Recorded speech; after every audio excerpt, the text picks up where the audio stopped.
Hello all, welcome.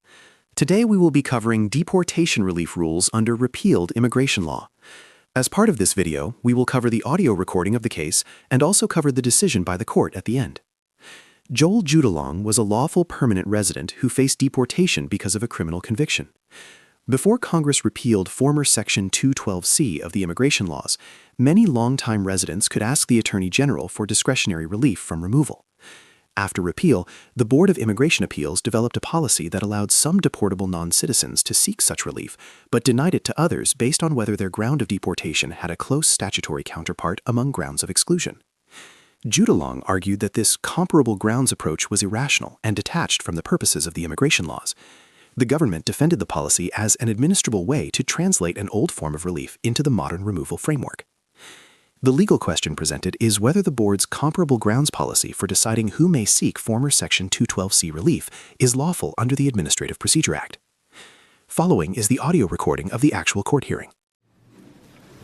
We'll hear argument next in Case 10-694, Judulang versus Holder. Mr. Fleming. Mr. Chief Justice, and may it please the Court.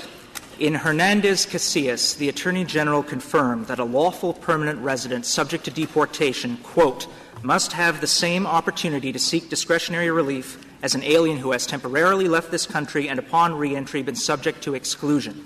2 months later, in its published decision in matter of Meza, the BIA again confirmed that an immigrant deportable for an aggravated felony could seek relief because his conviction could also form the basis for excludability.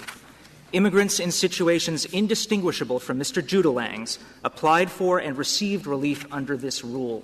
The BIA's decision in Blake changed the law. Without explaining or even initially acknowledging that it was doing so, the Blake rule was impermissibly retroactive, and it is arbitrary and capricious on its own merits.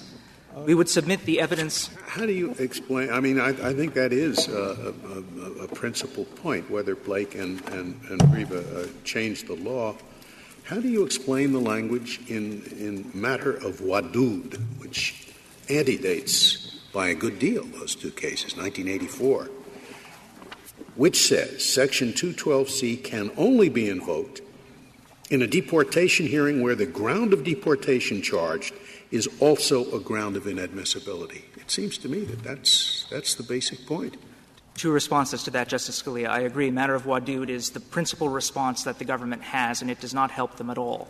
Wadud was deportable for a conviction under 18 U.S.C. 1546, and the BIA had held, in a case called Matter of R.G. in 1958, that that conviction did not render him excludable. And that's confirmed later in the case of Matter of Jimenez-Santillano, which also involved a 1546 conviction, where the BIA says that if Mr. Jimenez had left the country and returned, it appears that he would not have been inadmissible, and compares that situation to someone convicted of a firearms offense, which the Board and the Attorney General had always said were not waivable.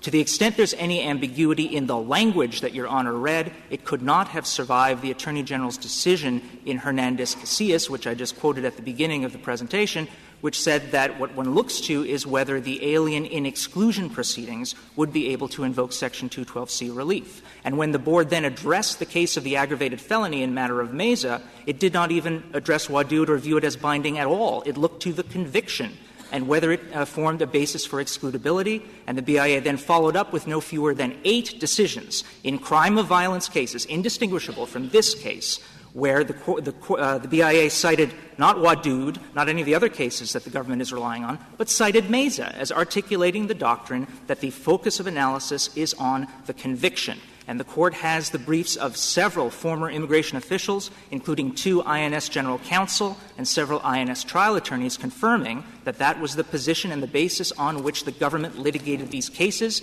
And in fact, yes, Justice Kagan. Please finish. If I may, I was just going to say that a number of these cases, crime of violence cases, reached the merits in both the BIA and the courts of appeals without the government even suggesting that there was a statutory counterpart problem. In fact, when it has suited its purposes, the government and the BIA have admitted that Blake was a change, including in a brief filed in the Ninth Circuit less than a year ago. You cite some cases, you say there was a dramatic change in the law. The government cites some cases, and it says there was no change in the law. What if the truth lies someplace in the middle? What if, in fact, when you look before Blake, what you see is some amount of confusion?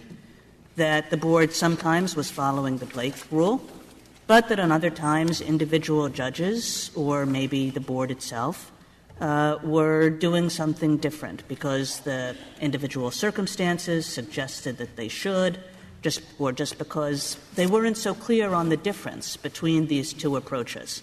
And then Blake comes along, and what Blake does is neither to change something dramatically nor to just reaffirm what was there, but in some sense to create a little bit of order out of chaos.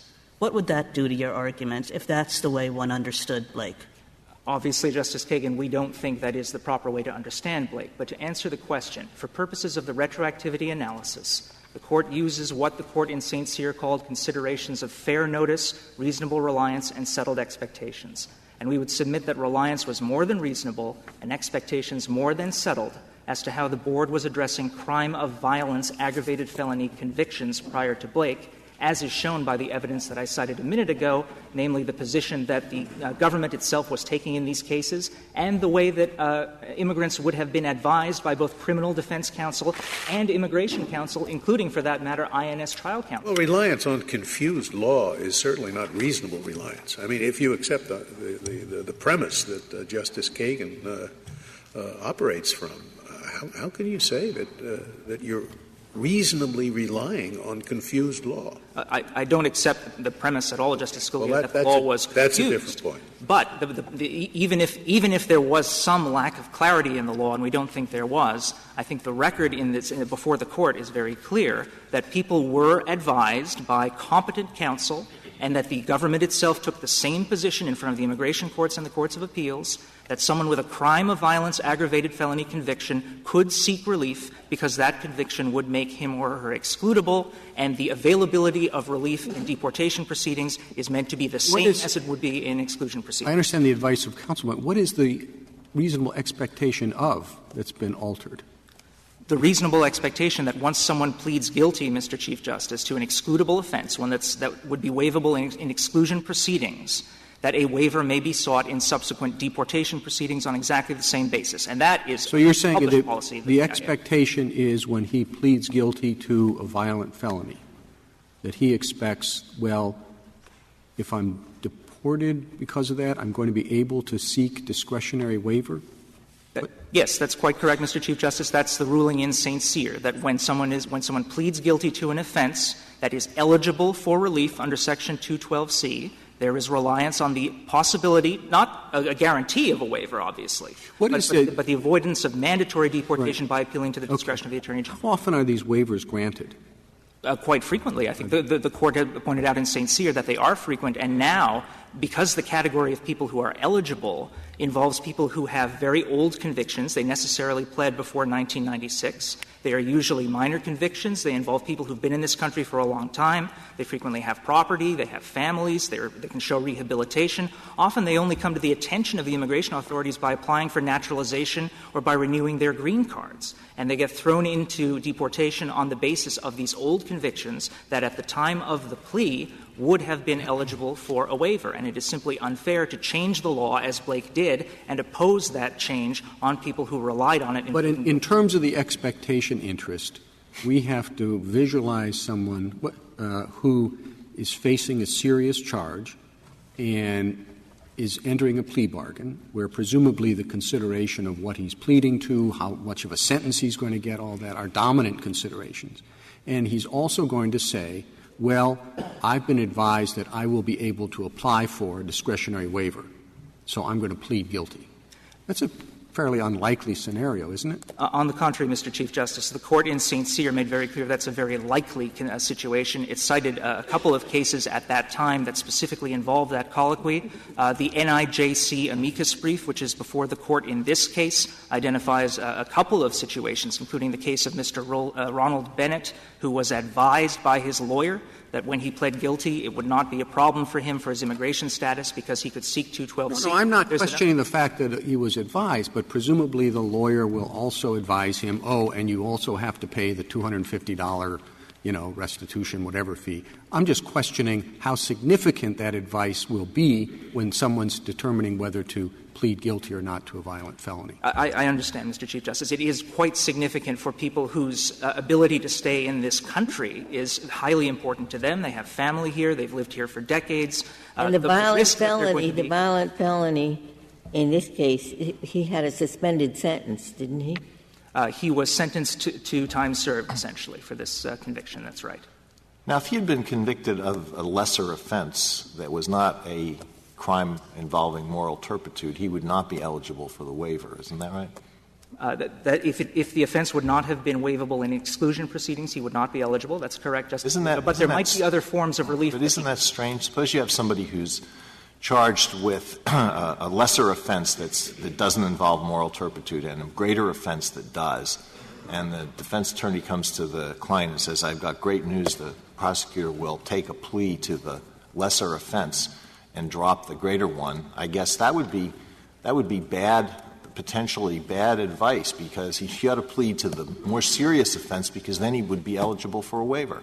He would be eligible for a waiver under Section 212C, Justice Alito, but that is not the only form of relief that someone who pleads guilty to a crime could potentially seek. And people who plead to non-inadmissible offenses that do not lead to their exclusion, had other avenues at the time that they could have pursued. For instance, they could have pursued adjustment of status. That's the BIA's decision in matter of Gabrielski. In order to adjust status, all that matters is that you not be inadmissible to the country. And even if you are inadmissible, you can seek a 212C waiver during that process. Whether you're deportable or not doesn't matter. So there are many other ways. Looking at Section 212C on its own, it might appear anomalous, but looking at the immigration law as it was before 1956, there are what you say even further reduces the significance of the 212C possibility of waiver to the person pleading guilty. Right? You're saying, yeah, even though you couldn't get it under 212C, there are a lot of other ways you might have gotten. I'm sorry, Justice Scalia, maybe I wasn't clear. The people who could get the other relief are people who pled guilty to crimes that do not involve moral turpitude, which was Justice Alito's hypothetical. But people who plead to crimes involving moral turpitude potentially don't have that avenue open to them. But for them, Section 212C is very important, and they could rely on its availability and did. Okay, but there's a large category of people who plead guilty to crimes that do not involve moral turpitude and yet are not otherwise excludable under 212C, right? I don't know which category Your Honor is thinking of, but certainly you can plead guilty to a crime that does not involve moral turpitude, then you would not be eligible for Section 212C relief. But there might be some other way that you can get at it. But that is not this category of people. The category of people at issue here are people who pled before 1996 to aggravated felony crimes of violence, almost all of which, if not all of which, are going to be crimes involving moral turpitude that are excludable and therefore eligible for a waiver. It doesn't necessarily mean they'll get it, but it at least means they have the right to ask the Attorney General to exercise his discretion. And I'd submit that, as this Court indicated in St. Cyr, the private interest in avoiding mandatory deportation is very strong. We have what I believe is a sudden and abrupt change in the law in Blake, and it could not have been foreseen. In fact, it wasn't foreseen by advocates on both sides of the V in these cases. The remaining question for purposes of the retroactivity analysis is only the strength of the agency's interest in applying the rule retroactively. I'd submit that that interest here is no stronger than it is in the ordinary mine run of cases, and in fact it is weaker, because all that we are talking about is the opportunity to submit an application for adjudication on the merits, which is subject to the discretion of the agency. Mr. Judulang would have the burden of convincing an immigration judge and the Board of Immigration Appeals that he deserves relief in the exercise of discretion. And so when you say a sharp change, I think that this is a very confusing set of decisions. And the Wadud case that brought up before has a footnote that says that the Board had stated a waiver of inadmissibility may be granted in deportation if the alien was excludable as a result of the same facts. And then that footnote ends, we shall withdraw from that language in each of these cases. That's correct, Justice Ginsburg, and the operative language there is as a result of the same facts. What Wadud was arguing was that recognizing that his conviction would not make him excludable because it was not a crime involving moral turpitude, he said, nonetheless, you should look to the facts of my conduct because what I did was so turpitudinous that the government would surely have charged me as excludable. And the board said, we are not going to do that, and to the extent our prior decisions suggested that, we're withdrawing from that language. It did not say, however, that the board would not look to convictions to determine excludability, and in fact, in Mesa, which is after Wadud, it did just that. And when the court came to crime of violence cases subsequently to that, the precedent that it relied on was Mesa, which focuses on the conviction. I agree it does not focus on the facts, but I don't think the language that Your Honor read undermines our position at all. That is so bizarre. It makes me that he's pleading to prove that what he did was really turpitudinous. It makes me think that maybe the en banc Ninth Circuit was right, that this whole line of cases has gone off along the wrong track quite a while ago. So, I mean, the notion that this form of relief is available in deportation proceedings is long settled. It's the premise of this Court's decision in St. Cyr. The agency has never undermined it or suggested that it was going to retreat from it. No party before this Court is suggesting that St. Cyr should have been overruled on that basis. So and I think it's very clear that Congress, after the relief had been extended to deportation proceedings, enacted provisions in 1990 and 1996 that would have no operative effect if relief was not available in deportation. Well, a lot of the statutory changes and the policies of the INS date back. Was it the Second Circuit's case in Francis, which talked about the equal protection component of the two classes comprised of those in exclusion proceedings and those in what were then called deportation proceedings? Do we just accept that? It seems to me that whole equal protection rationale is quite doubtful. Well, there are two responses to that, Justice Kennedy. The first is the agency has accepted that in matter of Silva as a correct interpretation of the statute, and that has been on the books for 35 years now approximately, and Congress has never suggested any disapproval of it. Rather, on the contrary, it has assumed that that is the law. And that's after the Solicitor General refused to seek certiorari of that decision. The comparison also was not between people in exclusion and people in deportation. So if we thought that they had gone down the wrong path originally, there's nothing we can do about it, and we just say we're in this wilderness and we can't get out? I think, Justice Kennedy, Congress at this point has not only acquiesced but indicated its understanding of the way that the agency has applied the law. And honestly, I think this is a question for the government because the agency has never suggested that there was any basis for retreating from that position at this late date. Unless the Court has further questions on retroactivity, I would move quickly to our substantive position, which is that even without regard to retroactivity, the Blake rule is arbitrary and capricious. And there are two basic reasons for that. First, that it rests on improper factors, and second, that it leads to results that the BIA itself has disavowed. First of all, Congress has never suggested that the words that it chooses in deportation provisions are somehow a key to eligibility for Section 212C relief. And yet that is largely everything that the Board relied on in Blake, was a comparison of the choice of words in deportation provisions to the choice of words in exclusion provisions. But the provisions of the deportation statute are not some enigmatic code from which the BIA can discern Section 212C eligibility. They determine who's deportable, but they have nothing to say about who is eligible for Section 212C. Section 212C eligibility turns on whether you are inadmissible. That's what Section 212C by its terms refers to. And that's driven home, I believe, by the addition of the crime of violence language in 1990 as a basis for deportation. Aggravated felonies were added in 1990 at a time when it's, I believe, clear that most of them, if not all of them, were already bases for exclusion. So there was no need for Congress to say crimes of violence are excludable. They already were, because they were crimes involving moral turpitude. It would have been redundant to put the same words in the exclusion statute. Congress didn't do it. Congress simply wanted to make clear that these people were now going to be deportable based on the length of their sentence. What about the comparability of the crime involved in St. Cyr? That was a drug offense. Does the inadmissibility criterion, does that accord with the one for deportation? Yes, it does, Justice Ginsburg, and because Mr. St. Cyr would have been both deportable and excludable for his offense. So that's the logic. There the linguistic comparison works, right?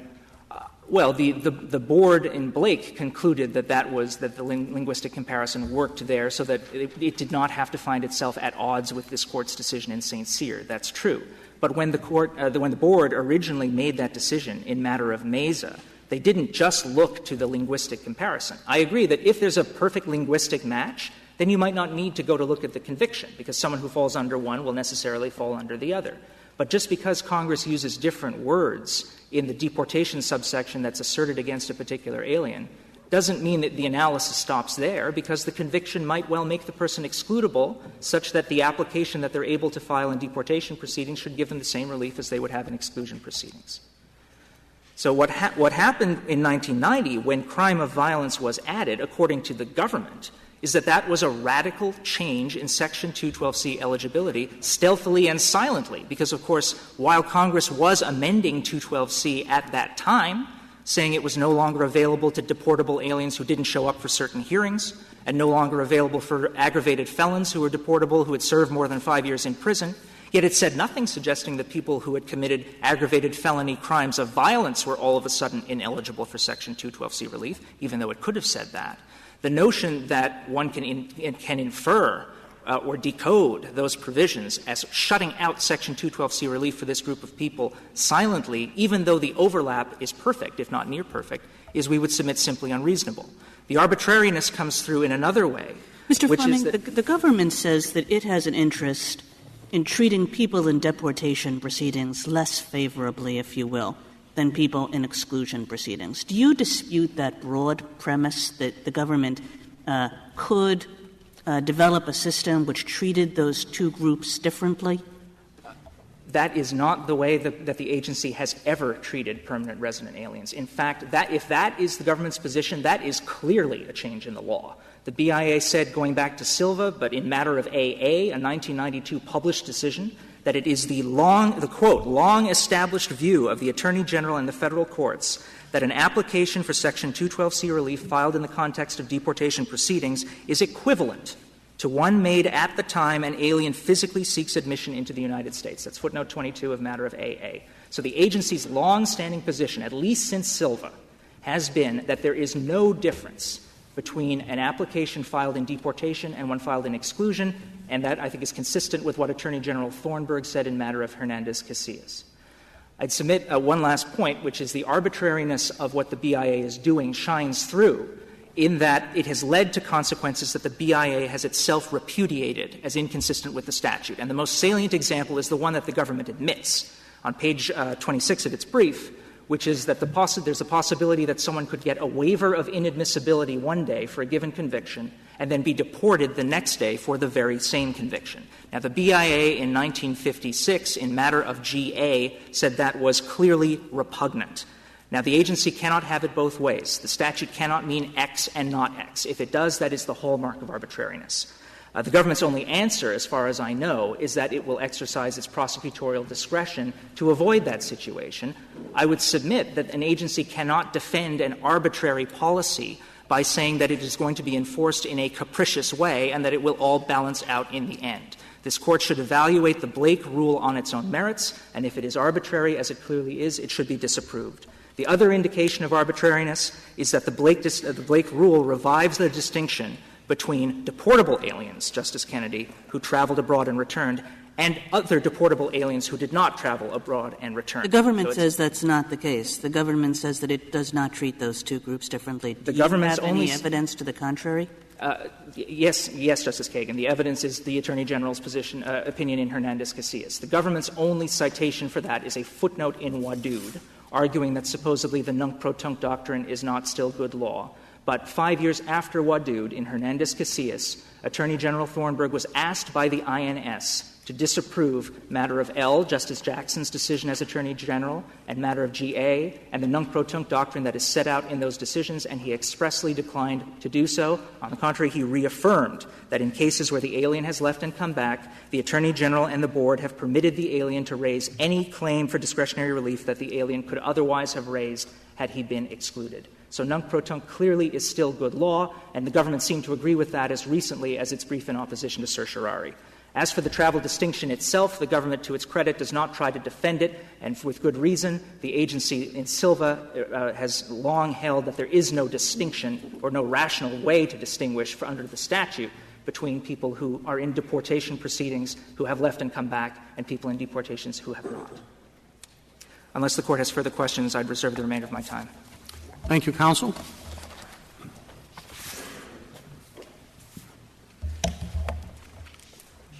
Mr. Gannon. Mr. Chief Justice, and may it please the Court, Petitioner does not dispute that some comparability analysis must be applied to prevent relief under former Section 212C from being extended to certain grounds of deportability. But his methodology of asking whether his offense could have made him excludable is inconsistent with established cases from the Board that long predated the ones at issue here involving firearms offenses and visa fraud. Justice Scalia brought up the case in Wadud. That was a visa fraud case. It was a prosecution under 18 U.S.C. 1546. That's a provision that penalizes fraudulent and other misuse of visas and other immigration documents. It's a very broad criminal provision. It's long been a ground of deportability. And at the time, the alien argued that this is fraud. It's a crime involving moral turpitude, and therefore I would be subject to exclusion. In Wadud, the Board rejected that analysis. That's true, but it may save a little time, at least if we're in an arcane area of the law, to me. It was created by Robert Jackson, Attorney General, and by Thornburg, Attorney General. And if we're starting with that, what that says is we have a list over here of excludable things, and we have a list of deportable things. And if you're deported for a reason that shows up on that first list, then the AG could waive it. That's basically the outline I have. And also I have, which isn't quite right, but in that first list there's something called, big letters, CIMT or something, crime of moral turpitude. And all the things on this second list, the big issue is it a crime of moral turpitude? Now, as I look through the opinions, this is what I got out of them. And this is tentative. I got out, just as you say, there are two things in the second list which are not crimes of moral turpitude. They consist of illegal entry crimes and gun crimes. And their special reasons from the first and the second is debatable, but they've been consistent in that. Then there are things that are on both lists. They are crime of moral turpitude. I counted at least 8 cases saying, for example, rape, burglary, manslaughter, second-degree robbery, indecency with a child, and probably some others are all crimes of moral turpitude, so it clicks in. Okay? Then I find Blake, and Blake says sexual abuse of a minor is not a crime of moral turpitude. That's a little surprising. But it gives us a reason because, and this was the problem here, it talks about there has to be there has to be similar language in the two lists. I don't know where that one came from. That's certainly not been in the earlier cases. And now we have this case, which is voluntary manslaughter. I would have thought voluntary manslaughter is right at the heart of the list that they said the things are crimes of moral turpitude, and not like visa crimes or gun crimes, if I'd read the cases. So where do I end up? Well, I end up with this, and this is what I would like you to reply to. Justice Brandeis once said something like, we have to know, before we can say whether an agency opinion is right or wrong, what they're talking about. I felt that perplexity after I had read through these decisions. In other words, I don't understand it. So I would like you to explain to me why this all fits together and how, if you can do that. I couldn't get that clear explanation from the brief, and I suspect it is not your fault. Well, I agree that the history and the law here is relatively complicated and it has had a lot of moving pieces over the years, but I think that the Board has been very consistent, especially beginning in the 1984 Wadud decision, that was picked up in the Jimenez-Santillano decision, and also in firearms offenses. Justice Breyer, you talked about the fact that the Board had been consistent in firearms offenses, and Petitioner does not dispute that firearms offenses are ones that do not have a comparable. The one that was worrying me, rape, burglary, manslaughter, second-degree robbery, indecency with a child, all those cases are about 7 or 8 of them. If I could go back for a second to firearms offenses, the Board there has continued to say that there is no comparable ground for firearms offenses, even if your firearms offense would be something that could have been considered a crime involving moral turpitude. If you look at the Board's 1992 decision in Montenegro, that was a case that was assault with a firearm.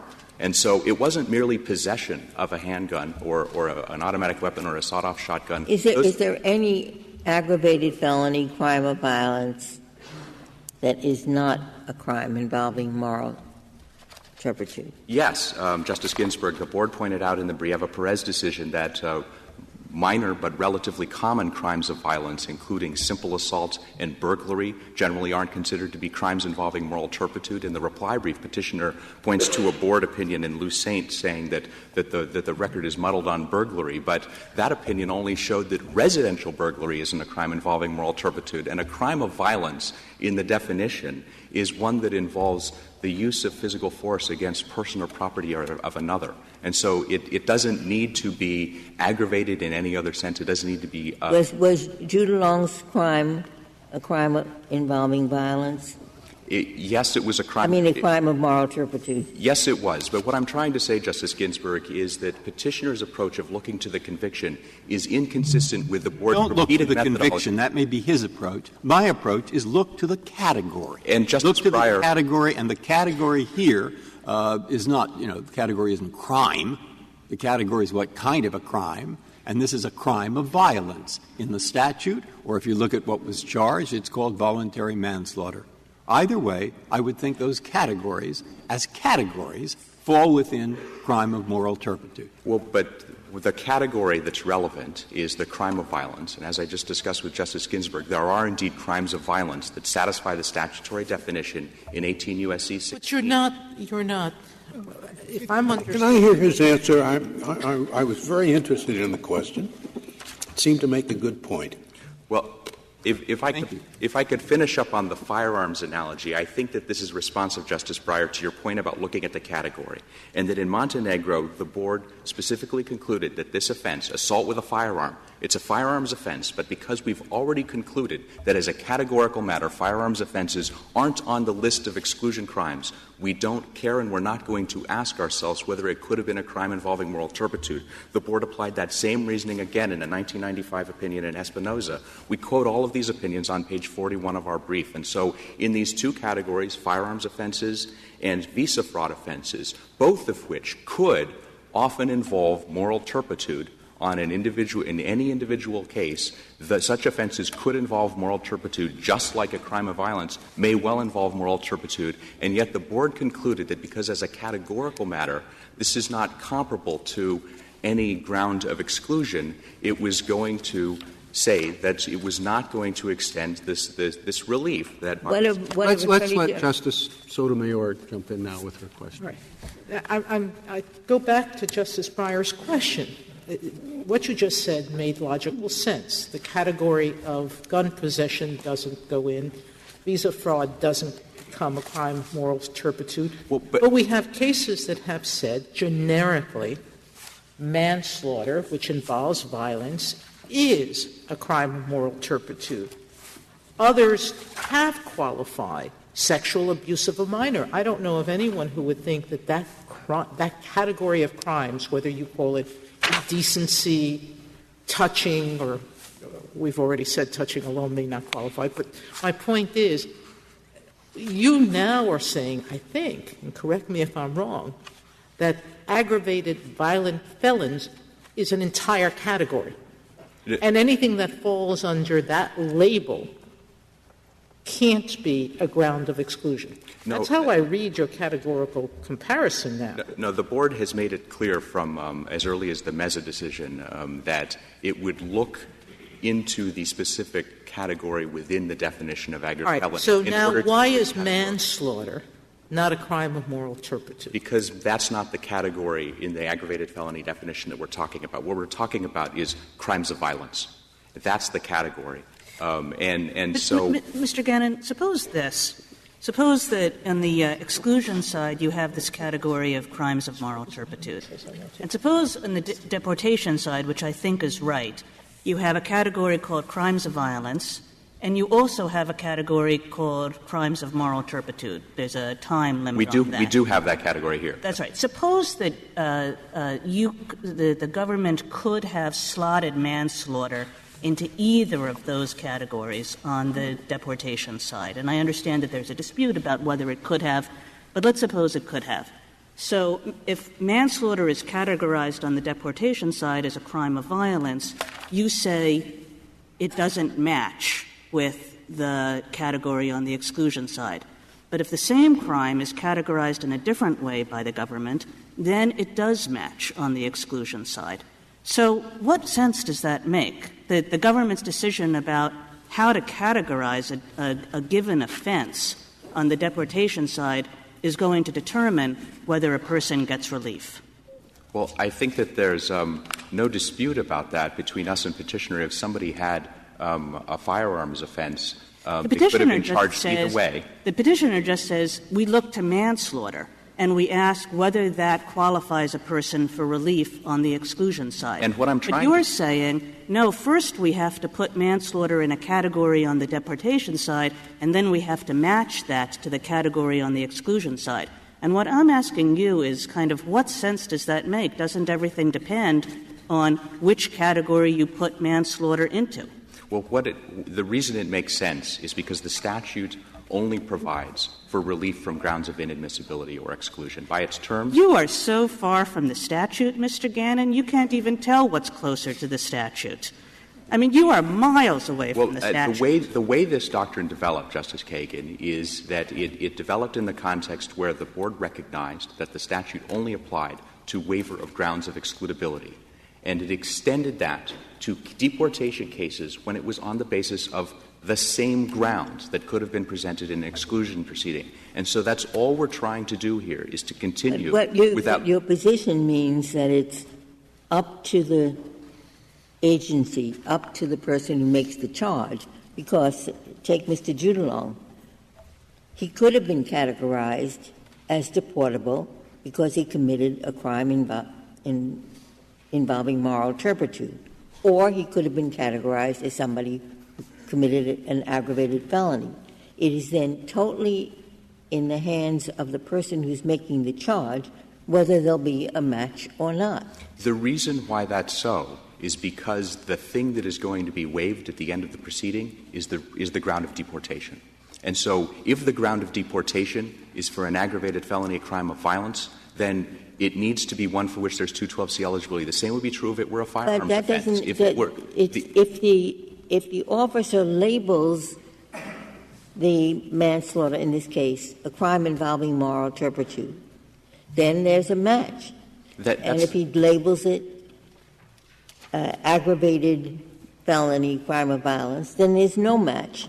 So it's up to the charger whether there'll be this match or not. That's true. It's also true in the firearms offense cases and the visa fraud offense cases, because those are all instances in which, depending on the circumstance of the offense and depending upon what it was charged, the Board has concluded that the 1546 offense is divisible. Some of those are crimes involving moral turpitude. Some of them are not. And I think — and so — Well, this isn't a question about the history, Mr. Gannon. Even if we assume that you're right about the history, this is a question about whether this is an arbitrary system and where you're devising it from and what lies behind it. And I think that this is not only consistent with the history, it's consistent with the text of the regulation that Petitioner is invoking here, which makes it clear that what is being waived is a ground of exclusion or deportability or removability. And so what's relevant is whether the ground of removability is the aggravated felony crime of violence ground or the crime involving moral turpitude ground. Depending on which ground it is, that's what he's seeking relief for. Then you have to say, yes, you can have somebody who would get a waiver of inadmissibility for a crime, and the very next day be put in deportation without any waiver for that same crime. Well, we have no cases in which that has happened, and the cases in which the Board said that that result would be clearly repugnant were ones in which there was a comparable ground. The Board was saying that if you get 212C relief on — Well, I'm giving you these categories. Pardon? These categories. No, there are no cases that address that principle in the context where there is no comparable ground. And if I could just make one point about this claim of Petitioner's in his reply brief that he could have been subject to a charge of deportability on the basis of a crime involving moral turpitude, I would caution the Court against relying on that for two reasons, one factual and one legal. One is that there's no factual basis in the administrative record to talk about this 1987 trip to the Philippines. We do have evidence from outside the record that makes us believe that it occurred, but the statutes that provides for judicial review here of the order of removability in 8 U.S.C. 1252 B4A specifically says that the determination needs to be made on the basis of the administrative record, and the only evidence in the record about that trip is actually a statement from petitioner's mother that says that it occurred in 1989, the year after the crime. But even assuming that the trip happened, and as I said, we do believe on the basis of evidence outside the record that it did occur, there's a legal reason why I would caution the Court against assuming that that means the petitioner could have been deportable for a crime involving moral turpitude, and that's the so-called Flutie doctrine. Under this Court's 1963 decision in Rosenberg against Flutie, which is actually relevant to a case on which you granted certiorari a couple of weeks ago, this Court concluded that if an LPR takes a brief, casual, and innocent trip outside the country and returns to the United States, that will not trigger an entry upon his return to the United States. And so I think it's very likely that under Ninth Circuit precedent in 1989, when petitioner was pleading guilty to his voluntary manslaughter charge, he wouldn't have had any reason to think that he was doing so within 5 years of when he committed when he entered the country for purposes of the statute. I think it's also can we go back to a second on this? Very interesting. But suppose I say, okay, I concede. I'd only do it for the sake of this question. You're absolutely right in your categorization. The right category is crime of violence. And then I look at the statute, which is 8 U.S.C. 110143, which you probably know by heart, and I look at the definition of gun crimes, and I look at crime of violence. My non-schooled reaction is, well, gun crimes, I can see why they said that wasn't really a crime of moral turpitude, because there are a lot of registration requirements. There are all kinds of different things that gun dealers have to do, and you could commit that crime in various ways that don't involve moral turpitude. I can understand that, sort of. At least I can see how somebody else might have understood it that way. Now I think crimes of violence, I say, hey, I'm having trouble here. Why don't you try to list a few crimes of violence that when they come into the country, you're going to say, oh, that wasn't a crime of moral turpitude. And by the way, I'm not asking you to list specific examples. I'm asking you to list categories. List categories of crimes of violence that when the person comes in, you're going to say, no moral turpitude there. The chief examples are the ones that the Board gives in the Brieva-Perez opinion, which are simple assault, which has... That's not a crime of... That's not a moral turpitude, simple assault. You go and just hit somebody. That's correct. It is not a crime involving moral turpitude. Neither is non-residential burglary, which involves force against property, which would therefore satisfy the definition.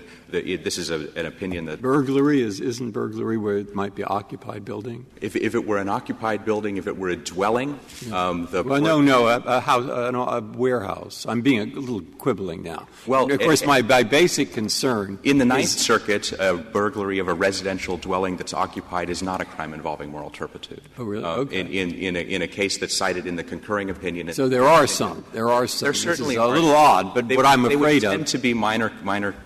Okay, what I'm afraid of is this, that once you put this in your category, that you say crimes of violence are not crimes of moral turpitude, then to a large extent you have said goodbye, Justice or Attorney General Robert Jackson.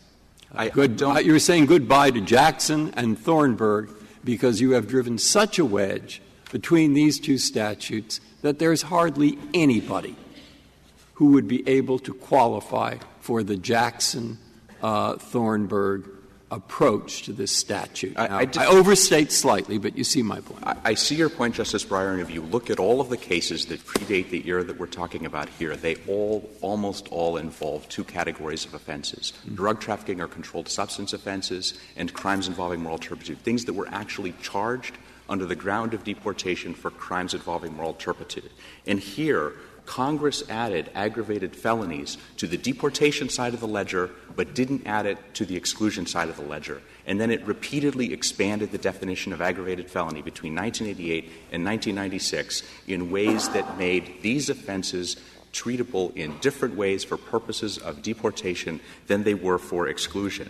And as a category... Going back to my question, there's only one category now, aggravated violent felon. That's the only category you're looking at. It doesn't matter in your judgment, that is your test. If it qualifies as an aggravated violent felon, it cannot be a crime of moral turpitude. I disagree with that. The fact that that's the category we're looking at. We're looking inside the definition of aggravated felony to the particular ground, which is crimes of violence. And then what we are saying is that the analysis needs to be done at a categorical level. And the board has said that you cannot get a 212C waiver from a ground of deportability unless that ground of deportability is substantially equivalent to a waivable ground of exclusion. Let's go back to a concrete example following Justice Ginsburg's example. Someone is charged with a crime of violence, voluntary manslaughter, and would an officer at the airport say, "You're not admittable. That's a crime involving moral turpitude." Could the officer say that? Yes, the officer could say that. And could he then waive that ground under 212C? Generally, yes. I mean, there's now, we're talking about let's assume he did, that he waives that crime of moral turpitude. Would the government now put that individual in deportation and say, this voluntary manslaughter doesn't meet the statutory counterpart test, so for that very crime we're going to deport you, even though we let you in, because it's a crime involving violence? We don't have any examples like that. Can you? Is that where your test leads you? Well, ultimately, even the durability of the 212C waiver wouldn't necessarily have protected somebody against a second. Mr. Gannon, in your brief, I thought you conceded that. Just the example that Justice Sotomayor gave, somebody is declared inadmissible because it's a crime, this manslaughter or aggravated felony crime of violence is, on the admissibility side, a crime involving moral turpitude. So he's allowed in. And then he's in, and he's declared deportable, and he can't get a waiver because there's no analog. I thought your brief said, yes, that's the consequence of our argument. However, prosecutors would not seek deportation if inadmissibility had been waived. Well, the brief did say that this is hypothetically possible. I'm aware of no instances in which it's happened, and we don't have a board decision about what the effect of the earlier waiver would be on a non-comparable ground in the subsequent deportation proceeding. And I do think, however, that regardless of the prosecutorial discretion point here, even if the board were to conclude that the 212C waiver carried across and would prevent this alien from being deportable in a subsequent proceeding, an important purpose would still be served by encouraging the alien to get himself into exclusion proceedings at the beginning, because that is what several courts have concluded would be a rational basis for differential treatment in encouraging aliens to seek 212C waivers in the exclusion context. Congress, when it adopted the aggravated felony definition and repeatedly expanded it was concerned about criminal aliens in this country and ways to get them out of the country. And so to the extent that 212C relief still is available for certain LPRs who meet certain threshold criteria and are being deported on the basis of crimes that would have made them inadmissible, if an alien then wants to seek 212C relief, he can get himself into an exclusion proceeding, or he can seek advance parole on the I-191 form that petitioner reprints. You're also telling me that I didn't know this. I learned something in every argument, that if we have Jack the cat burglar, who was burgling dozens of office buildings in abroad and assaults people and hits them over the head or whatever with his fists, that we have no way of excluding that person. Should he try? I've heard criticisms of our immigration policy, but this seems surprising to me that we have no way of excluding that person who is filled with the simple burglary of office buildings and assaults. Well, there was a separate ground, which is two crimes, any two criminal. Or he's only done it once. We have he's to let only him done it once. Then it may well be that it wouldn't qualify. But the board has repeatedly declined to consider whether such a crime, which would be could potentially be a ground for exclusion would automatically guarantee that the alien could receive a waiver of any ground of deportability based on the same conviction. And when my friend — They haven't decided. So no, I'm saying that the board repeatedly declined to apply this analysis in the context of firearms offenses and visa fraud offenses where aliens said, my offense is a crime involving moral turpitude. I could have been excluded on the basis of my visa fraud offense or my assault with a firearm, because assault with a firearm is a crime involving moral turpitude. Could I ask just a practical question? Does this issue go away finally when there are no more St. Cyr people? Meaning, is there there's no 212C anymore? Well, there's a new provision, cancellation of removal, which indisputably just simply is unavailable to anyone with an aggravated felony conviction. Exactly. And so really the issue that we have at the moment is whether your decision to affect what has happened now in the past, to do what Congress has done moving forward, and to avoid St. Cyr is just to say if it's an aggravated crime of violence, it just doesn't qualify anymore. That's what you're doing. You're not giving 212C to anybody anymore. Well, we're giving it to aliens like this, aliens who have older convictions, pre-1996, guilty pleas. But you're just saying if they've committed an aggravated crime of violence, they're not getting it anymore. That is if it's a crime that was a conviction that occurred after 212C was repealed. So, for instance, in this case, if on remand the board considers one of the other charge grounds of — But this whole thing goes away once all the St. Cyr people have. Yes, because 212C only lives on by virtue of St. Cyr right now. But I do want to stress that this — I think Justice Kagan was correct to point out that this was clarifying a previous state of the law. We believe that there were very clear principles in the cases that are cited on page 41 of our brief that the board had refused to do the analysis on a conviction level as opposed to a categorical level. And my friend keeps quoting Attorney General Thornburg's opinion in Hernandez-Casillas for his readoption of the nunc pro tunc doctrine. But I would like to point out that the Attorney General there made it very clear in his holding that he was reaffirming the statutory counterpart doctrine as it existed at the time. And at page 291 of his opinion, he says that he rejects the board's attempt to extend 212C to, quote, grounds of deportation that are not analogous to the grounds for exclusion listed in Section 212C. But he also said that there are only two grounds for deportation that have no analog in the grounds for exclusion. That's entry without inspection and firearm convictions. That is what footnote 4 of the opinion says. That's clearly an under-inclusive list because it doesn't include visa fraud offenses, which had already been recognized in Wadud as being a category that did not have a comparable ground. And that was reaffirmed later in the Jimenez-Santillano opinion. My friend quotes the Jimenez-Santillano opinion in his reply brief for the proposition that Wadud was really about the facts. This was his answer to you, Justice Scalia. But if you look at the Jimenez summary of what actually happened in Wadud, the other half of the sentence that's being quoted there says that the board in Wadud, quote, observed that we did not need to decide whether respondent's 1546 offense was a crime involving moral turpitude because no ground of inadmissibility enumerated in Section 212A of the Act was comparable to Section 1546. And do you know potentially how many people may be affected by the decision in this case? I don't have a good estimate of that because we don't know how many offenders with pre-1996 guilty pleas will end up being picked up by immigration authorities and charged under these circumstances.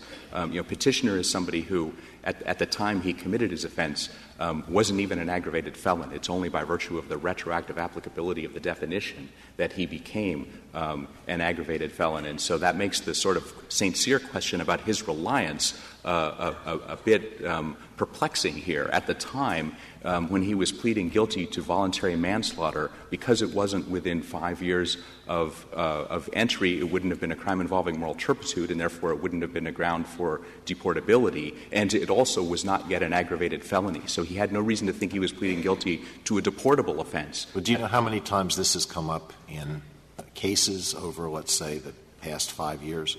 I don't know how many times all of the cases that are cited in Petitioner's brief and the amicus brief, there's a gap between 1996 and about 2003 because of the repeal of 212C and St. Cyr and the regulations. There was about a 7-month period after the regulations before the board decided Blake and Brieva Perez. There are on the order of several hundred 212C applications that are being granted by the board each year right now, but that's with a backlog of cases, some of which have been pending for an incredibly long time. You said, Mr. Gannon, that the government no longer treats people differently depending on whether they've left the country and returned or haven't left at all.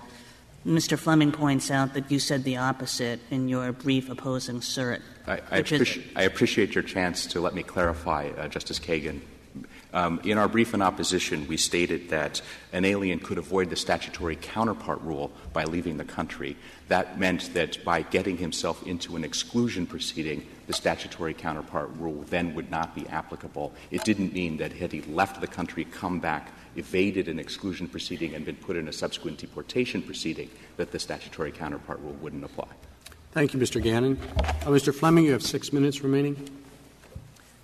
Thank you, Mr. Chief Justice. I would begin simply by following up on the questions that Justices Ginsburg and Kagan asked to my brother about whether my client could have been charged as deportable with his conviction treated as a crime involving moral turpitude. In fact, he was. If one looks at the decisions in the appendix to the petition for certiorari, specifically at page 11A, it's clear that his conviction is asserted not only as an aggravated felony crime of violence, but also as a crime involving moral turpitude, and the immigration judge found that he was, in fact, deportable with that conviction forming a crime involving moral turpitude. So there's no dispute here that Mr. Judulang's conviction falls into both categories.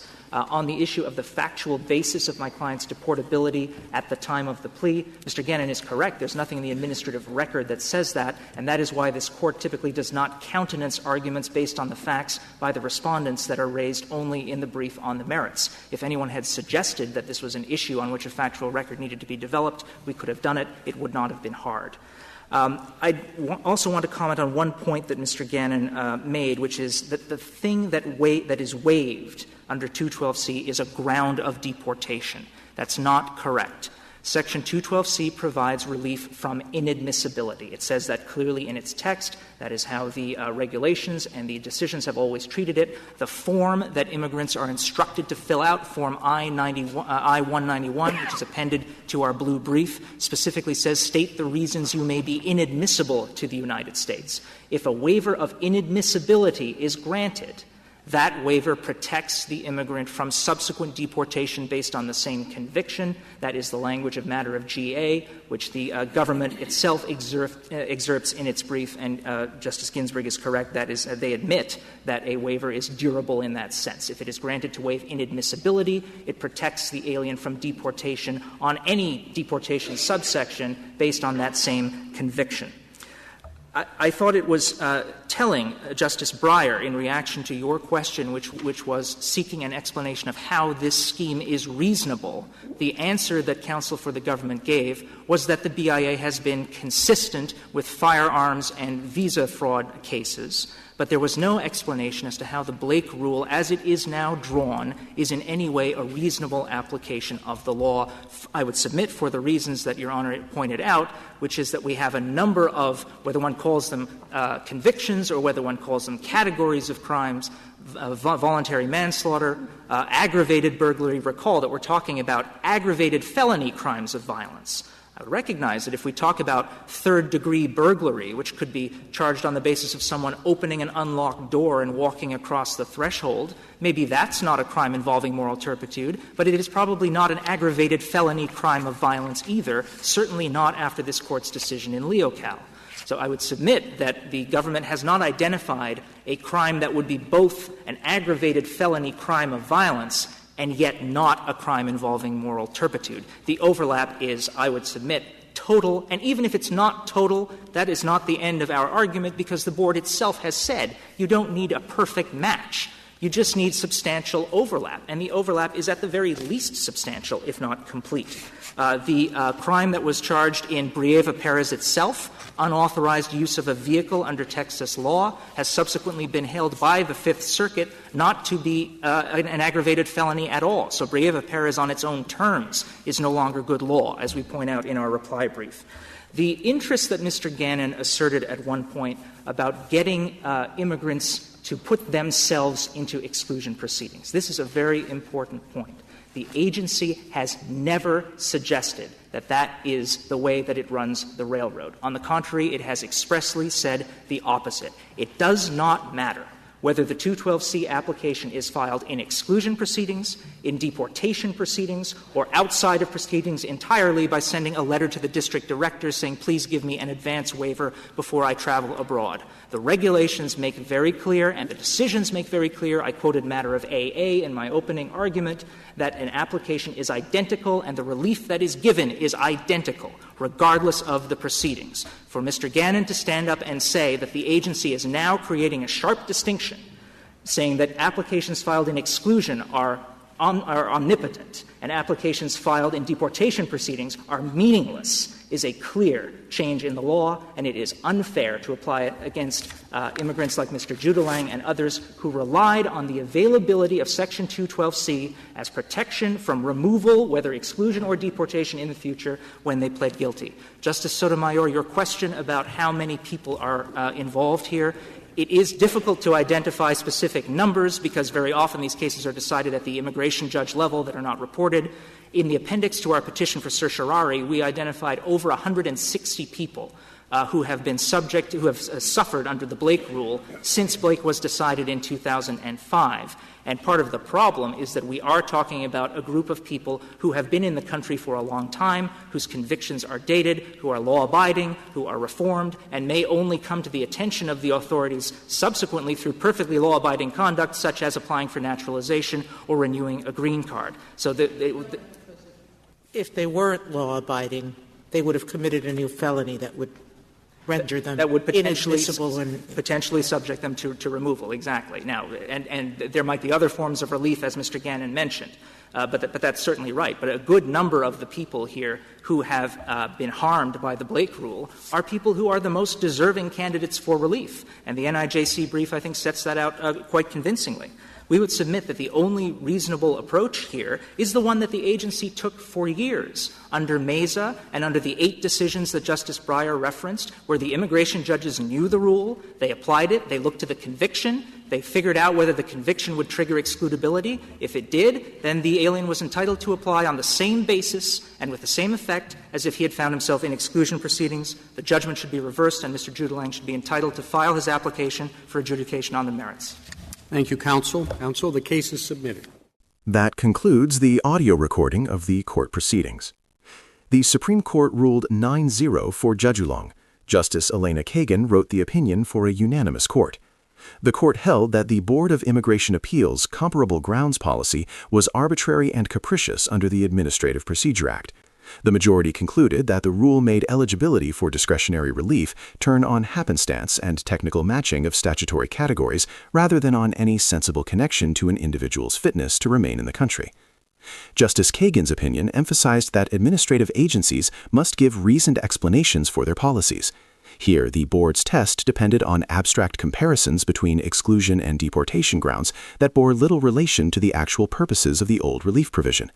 Because the policy lacked a rational basis, it could not stand. There were no concurrences and no dissents. This concludes this presentation. If you have thoughts on this case and judgment, do comment below the video. Also, to receive notifications of future cases, be sure to subscribe to the channel. Please share the channel link with your friends and peers that you think may be interested in or benefit from it. Thank you.